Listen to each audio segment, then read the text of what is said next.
Supreme court से संजय दत्त को मिली 4 हफ्ते की राहत पर एक बार फिर से राजनीति शुरू हो गई है। हालांकि कोर्ट ने संजय दत्त की दलीलें सुनने के बाद कहा कि उनकी 7 फिल्में अधूरी है, जिसमें लगभग 278 करोड़ की लागत का नुकसान होगा, लिहाजा मानवीय आधार पर 4 हफ्ते का वक्त दिया जा रहा है। लेकिन बीजेपी ने सवाल उठाया है कि गरीब और अमीर के लिए न्याय के दोहरे मापदंड क्या देश के लिए ठीक हैं?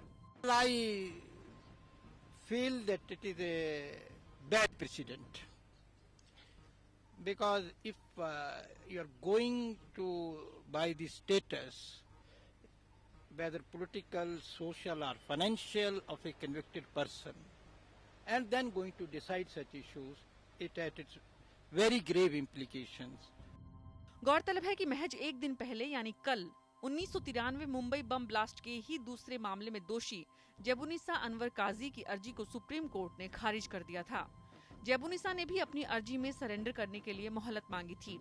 इसके अलावा इशहाक मोहम्मद और शहरीफ अब्दुल की याचिका को भी सुप्रीम कोर्ट ने खारिज कर दिया था। इसी को मुद्दा बनाते हुए बीजेपी ने सवाल उठाया। वहीं कानून के जानकारों के मुताबिक इन दोनों की तुलना बेमानी है, क्योंकि दोनों याचिकाओं का आधार अलग अलग है। There was a common feeling among the people and discussion by media also that probably Sanjay would not get it.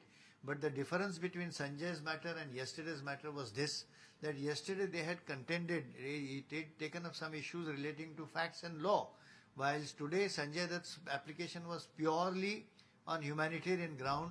It was purely seeking indulgence. Supreme court के फैसले से उन फिल्म निर्माताओं को भी राहत मिली है जिनके करोड़ों रुपए दांव पर लगे हैं।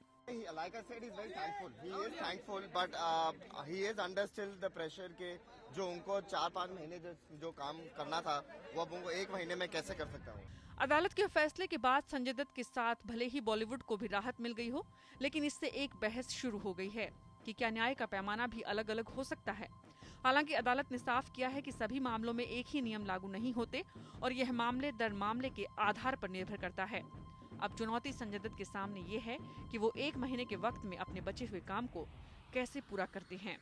Bureau report, GD news.